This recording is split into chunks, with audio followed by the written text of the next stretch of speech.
Yeah, we're live. Yeah, no, you know, I mean, I've fed the guy Tsitsipas balls before in this Adidas uh, shoot they have during the first week of the BNP. Yeah, The guy's a yeah, monster. I mean, he's 6'4", and he looks like a bigger Borg, where Borg's shoulders would go yeah. up, Right, right? I mean, he's just enormous. right. But I think, yeah. Well, how So, he's gonna. so, so was his dad barking in your ear while you were feeding both? No, Brennan, no, Brennan, no, Brennan, Brennan. Must no, gentle, gentle, gentle. Okay, no, just a little bit higher, a little bit higher. Oh, okay. You lace your shoes a little tighter. No, you got to lace your shoes a little No, bit no, tighter. no, no, no, no. He wasn't there. He wasn't there. But I kind of wished he was. I thought that'd be fun. Hey, Rich. Good morning. Good Morning, morning. Rich.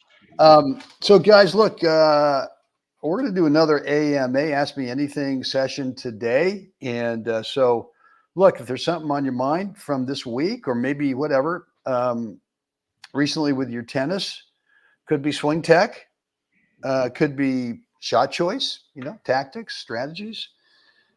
Could be mental, could be physical. I don't know, or it could be what's in your tennis bag, and we'll turn that one over to Jeff, who can give you a detailed bullet list of what should be in your tennis bag. Everything. So the whole kitchen sink. So look, start loading up the comments area. Let us know, and I'm hoping that you guys aren't shy today, that you actually give us something to respond to. I'm going to start with something, and Jeff, maybe you can kind of come up with something first. But I got something I want to talk about. Let me get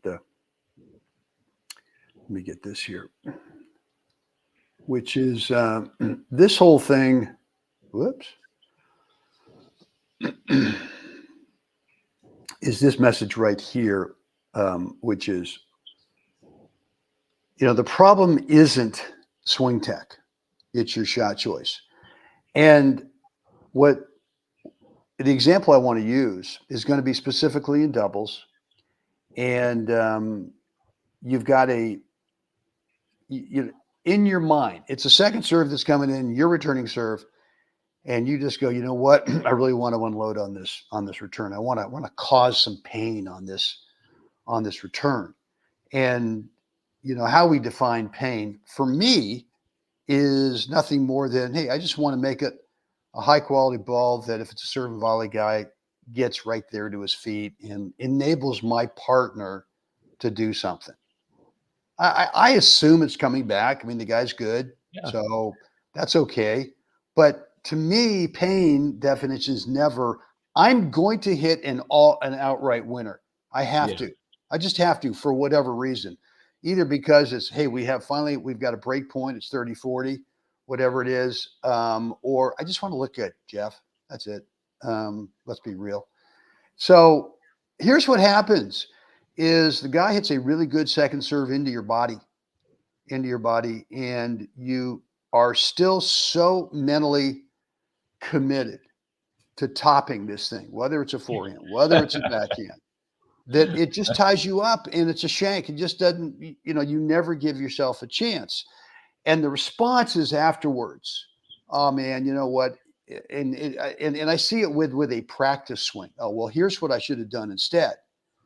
And my thought is, no, man, I mean, you never cleared away enough space. Now, here's the problem with, if you clear away too much space and you do what you want to do where you ding it, the good serve volley guy is going to find the open court over there and really put you in trouble. Hmm. So to me, it's not about swing tech. You've got it. Sure. If you create all that space with your feet, you've got the swing tech. You've got it. But it's just the wrong shot choice. Yeah, And so instead of doing that, all right, you're tied up. You don't have enough time to get away from it. And if you did, you're so far out, either way out in the alley, or you've pulled yourself so far in the middle that if you really ding it, you're robbing yourself of time. So maybe it's either a chip to where you can still go cross court, but at least you buy yourself some time to come back in, or gosh darn it, it's a nice lob. It's a nice lob, halfway between the doubles line and the center mark. Right. over there, and you reclaim your position, and or maybe it's so good that you get to move in behind it. So I want you guys to be thinking that a lot of the problems are not with how well you hit the ball. We all know you can hit the ball well. The ball's sitting there for you, and it's right in the middle, and you can hit a great shot. It'll not rob you of time. Cool. Go for it. But too often it's not that. Mostly it's just a poor shot choice. Yeah.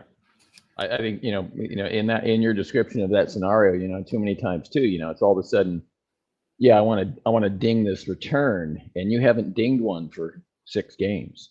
You haven't hit it. You haven't given yourself an opportunity to actually find the timing to be able to do this. You've got, if you want to have dinging the return on the menu for the match, you have to start out and be willing to give up a few points and potentially a few, not your service games, but your opponent's service games. Not worry about breaking him too early in the match, because you're going to take some cuts and get the timing down.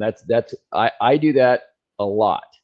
I'm willing to take a few cuts early in a match to get the timing right. Where do I have to stand? Do I have to stand a couple feet farther back to give myself the opportunity and the timing, and again, to create the spacing so I can hit that type of ball? Second serve, different animal, right? The ball's coming in a little slower, so maybe I don't have to give up the distance, right? I don't have to start back farther.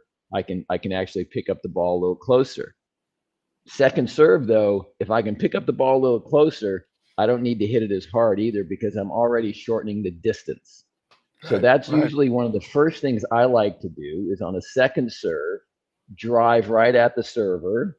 The service motion is the longest swing motion in the game, and it takes the longest to finish and recover and set for the next shot. So if I can, especially on the second serve, if I can just shorten the distance between me and the server, I can actually hit maybe just 5% over a rally ball speed and actually impact and create some pain, because I'm just shortening the distance as my first method of rushing my opponent, not by hitting harder, just by shortening the distance, right?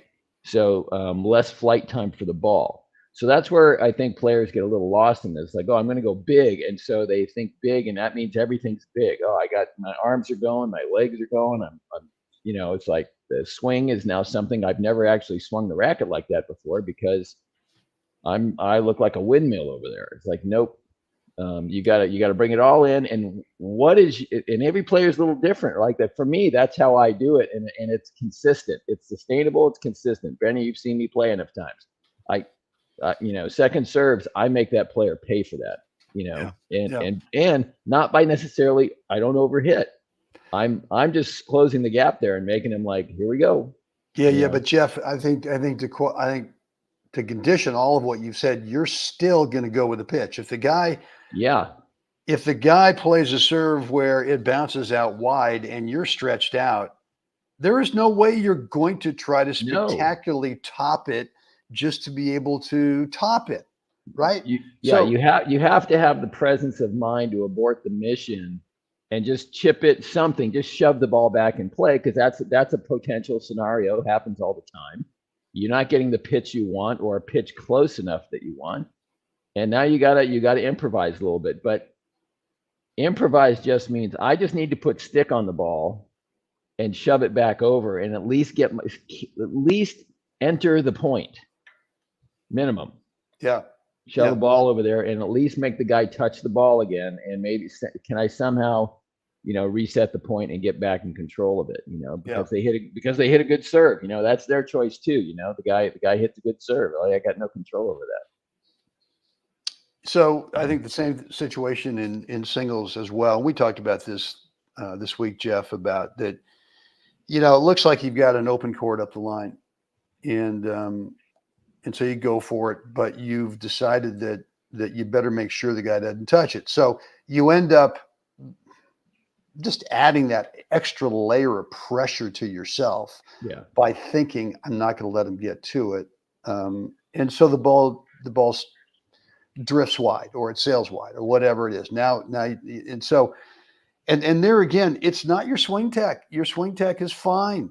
It's your target. It's your shot choice. And part of shot choice is where do you want the ball to land over there? And for me, it's just, well, that's a certain little window above the top of the net. Right. And I just feel like that equates to that. I mean, I think going up the line, you can make it low risk by going halfway between the single sideline and the center mark. And I'm telling you, most of the time, if he gets to it, he's going to be stretched out. Yeah. And if you're thinking 2-shot mindset, beautiful. Yeah. Beautiful. So Mike TT has got, what changes you make? Let me add one thing to that up the line, right? I knew I couldn't let you get you couldn't do it, right? If you're redirecting a ball that's come in from the cross court, yeah, players have to realize there's a dynamic force that when that ball hits your racket strings, the ball wants to move to the right. You're trying to redirect up the line on, let's say it's a forehand. You hit it, he hits it over there. He hits a decent ball with some authority on it. When you redirect that, if you think that ball is going to stay in a straight line, you're sorely mistaken. If you actually aim at the target where you'd like the ball to land, that ball is going to move probably 2 to 3 feet to the right of that automatically, just because of the dynamic forces are going to push that, are still being carried in the ball as you stroke the ball up the line. You've got to change your target well inside, as you just described, Brenny, and you're going to watch your ball go over the net and kind of barrel roll a little bit and fade to the right. If it's a backhand up the ad side, you're going to watch that ball kind of start out at your target and then fade to the left. And all of a sudden, you've missed your great pass by a half an inch. You hit it well, but your target was you didn't give yourself enough margin. So anyway, I just wanted to mention that's that. Good. That's good. Mike TT, what changes do you make when serving with the wind? So if you're literally serving with the wind behind you, I don't know, man. I go a little bit more higher trajectory. I'm just thinking a little bit more spin. And if I've got some wind behind me, all right, it carries it. It's going to do one of two things, maybe a little bit extra juice on it. The wind's going to give it. And it's probably going to help too in terms of the bounce, in terms of high quality. So I don't really think too much. And I'm thinking about if I'm going to play doubles, serve and volley doubles, it's going to get over there quicker. And so I just feel like I got to be ready. I got to make sure that I probably split step sooner because the guy's going to make contact with it earlier. And if I'm serving into the wind, well, it's just kind of the opposite effect. The serve's probably going to sit a little bit. I don't care about that. I trust my transitional choice. Right. Whether it's a volley, whether it's a half volley, or I let the ball sit up. And frequently, if you're serving with the wind, the return might sit up a little bit. Yeah, it's going to carry. It's going to hang a little bit for sure. Jeff, I want you to keep talking while I let Bubba in the door. He's over there scratching like, please let me in. Hold on. Go ahead. Well, for me, the wind's at my back. I think one of the biggest things is that do you have the skill sets of hitting different paces of spins, right? Or are you stuck with one type of serve in your tool bag? So we've got to have multiple serves. Even your flat serve should have some rotation to it. But then, do I have a spin serve? Do I have a swing serve? Do I have a 3/4 serve? Something. So this is where your service menu has to be more than one or even just two options in terms of what are we attacking a ball. Like let's just say your forehand, right? My forehand, I can hit it, number one, flat. I can hit it 2 with a slow rotation. 3, I can hit it with a heavy topspin. 4, I can hit it with a mild cut. 5, I can hit it with a little bit more of a carve to it. And 6, let's just say I can dump it. I can carve underneath. So I've got a menu that I can choose from, right? So in the service, when we start adding in environmental variables, what are your options?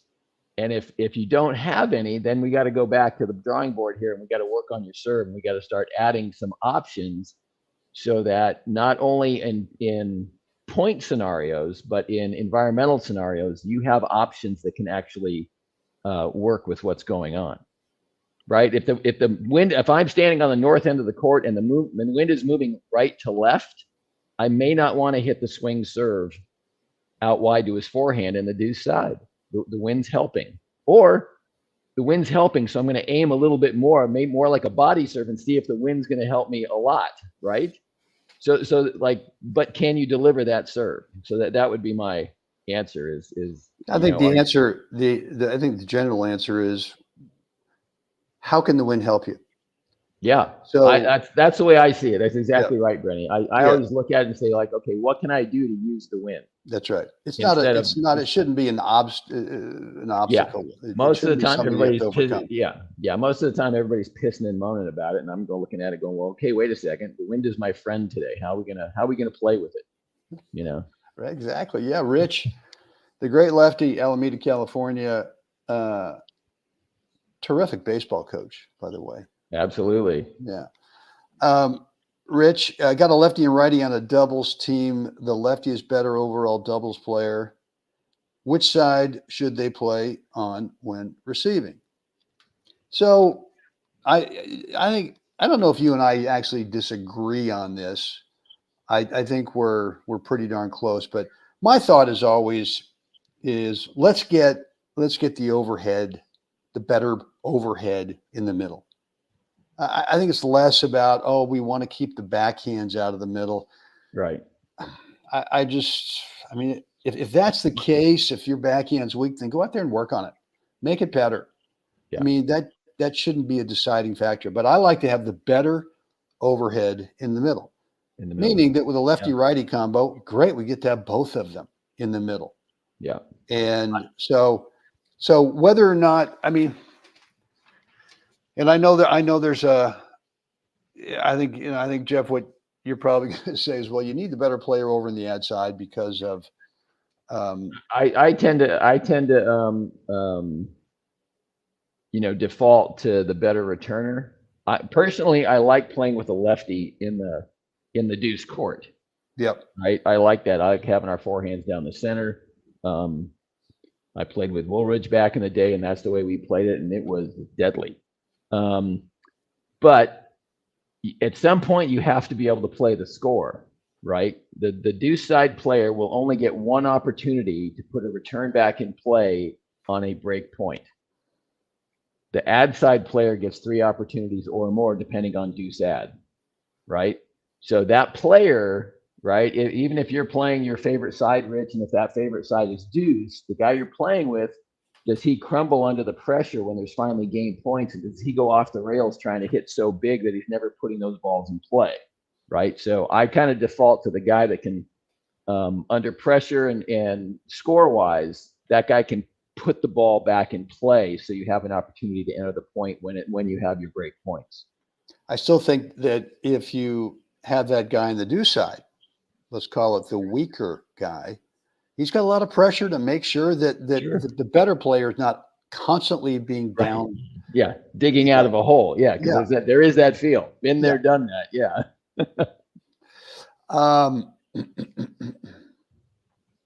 Let's see if this shows up. Okay, Susan. Susan's with when you're the net person, do you move when the ball passes the opposing net person, or wait to see how much the opposing baseliner is? You're the net person. Okay, I think I know what she's saying here. I think that the movement part is number one. If you're, and this is assuming that your partner. Let's just assume that your partner is the server. So you're the server's partner. I like, for the first couple of games, I like to show them a lot of fake poaches. And the reason I want to do that, it helps me kind of go to school on the timing of when I'm actually going to poach in future points. So I can see what their natural tendencies are. If I throw in a pretty good fake poach and I come back and they buy it, whoa. Well, now I've drawn the ball to me, which is what we want. So maybe I'll keep doing that. If they're really going to bite on the fake poach, then I don't really need to poach. I don't need to move. I mean, that is a form of movement.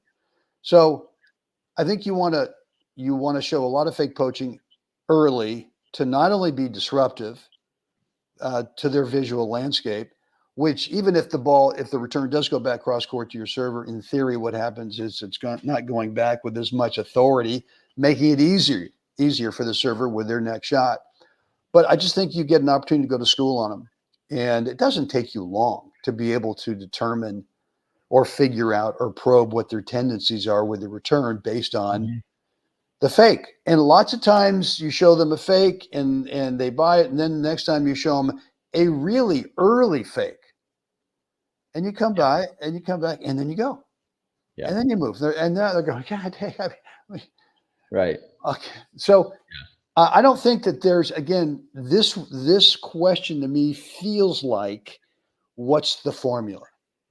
And you can't come up with that, Susan. You've got to go to school individually on each one of the returners, and that's based on a couple things. If you're going to poach, and you and your partner have decided that you're going to poach, and they got a big serve, you got to get going early. If they have a slower serve, and that returner stays back, you got to wait. Yeah, you got So to. it's delicate a matter timing. of it's timing based on serve speed and where that returner likes to play. If you've got a returner that likes to play inside the baseline, even though your serving partner's got a big serve, man, it's gonna get there fast. You might want to leave yesterday. Right. You know? Yeah, I think one of the biggest things too in this is that, like you said, Brenny, everybody's looking for like the formula to do it. Here's the biggest thing about it. Whether you succeed or whether you fail poaching, you have to do it. You have to get comfortable with putting yourself out there and taking the bullet, right? You're like Secret Service. You're diving out there in front of the bullet, taking the shot, right? And you've got to start then really paying attention to the timing of when you leave. What signals are you looking for in terms of what you're seeing this returner hit the ball? When my partner is able to actually hit the ball down the tee on the deuce side, I feel a little easier, about squeezing the center of the court. And you should. The guy's hitting a backhand from the middle of the court. But the biggest thing is, like, you've got to allow yourself to do it and allow yourself to fail, because you got to do it enough until you get comfortable, until you get immune to getting past every now and then, because it's going to happen. You're going to leave a hair early, and he's going to hit a ball up the line, and so what? It's 1 point. It's not the end of the world. Don't go camp out in the alley now, because that's what he wants you to do. He wants you to go back and camp in the alley now because he got you once, and don't do it. But you've got to get comfortable with getting out there and doing it enough to actually feel like you're starting to get the feel of it. And that's one of those things that's just, I can't give that to you. Brenny can't give that to you. That's just, you got to do enough of it where you start to feel comfortable putting yourself out there. Yesterday afternoon, Kevin and I played some doubles against a couple of young bucks, and one of the young bucks lobbed like a freaking genius off the return. And so it took a couple of games to realize, okay, he can do this. Yeah. And so, Kevin was serving, and I just said, look, I'm going to start on the service line. I'm going to show him that the lob is not available, because we want the cross court return off this guy. We want him to think, I got to go cross court. Kevin's transition, half volley are great. That's what we want. Right. So sometimes in that situation, when a guy lobs really well, is there any point in poaching? There might be, if you've got a situation where when you poach, that it sets up your serving partner into a nice overhead, or maybe some kind of a high forehand volley that's easy to transition on. But man, if it's that lob where you're constantly having to switch, and now your serving partner's going back and they got to do something with it, I just think that's a time when I want my serving partner to be able to handle the cross court return. Right.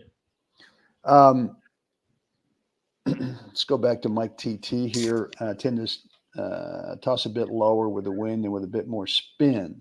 Second serve tends to be the problem. Is going for more spin and a higher trajectory serve tends to let them float long at times. So, Mike, what I would tell you is that maybe this one is swing tech, and so Could be. Yeah. what I would tell you is to relax your grip. If you're trying to get more spin and it's typically floating long, Yeah. one of two things is happening, and it's all based on swing speed. Is you got to get more swing speed to be able to get that higher quality spin, to be able to have it kind of curve itself back down inside the service box. And if you're too strong on the grip, it's going to slow swing speed down and you're going to have a less quality spin. So I would get out there today, put your fifth finger halfway off the butt cap and just see what happens and get a feel for put the toss in the same spot that's comfortable for you for a topspin serve, and put that fifth finger halfway off, and let's just see what happens. I'll bet you naturally get more swing speed. Right. And so that plus, in that scenario, are you, like you're describing, are you unknowingly a little bit tense, right? A little bit grippy. And so, you're not going to get the head racket speed potentially because you're worried about the wind. You want to guide it in a little bit maybe. So now the ball has slow rotation and it's spinning, but it's definitely not the spin that we need to actually move it in that arc to pull it down into the court. Something I do with students is get yourself like 12 of the orange balls, like the kids use, the mid ball, the orange one.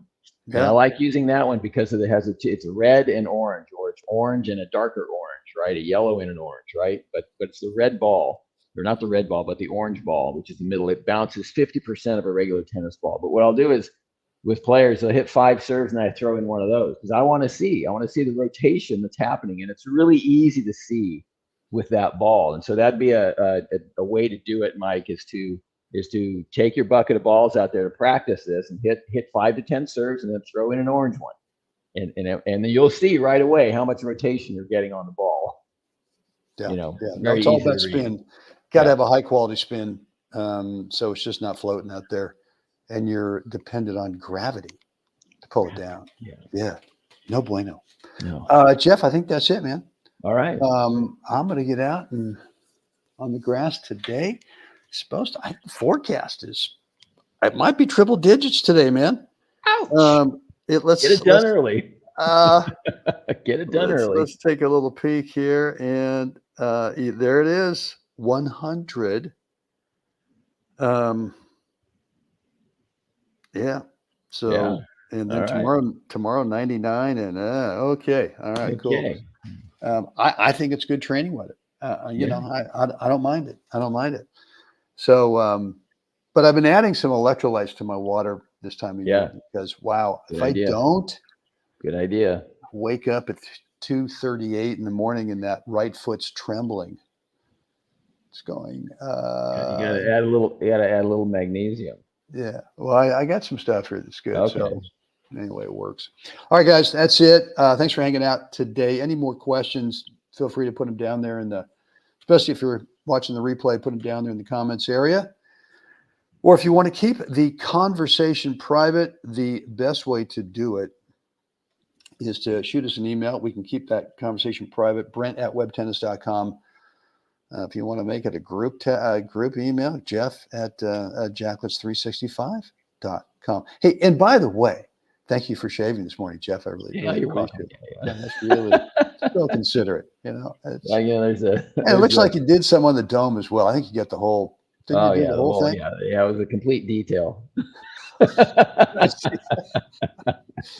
Good. Yeah, I just want to make sure I wasn't looking like the picture down at the post office. It's like they've got that one picture of me at the post office, and is that right?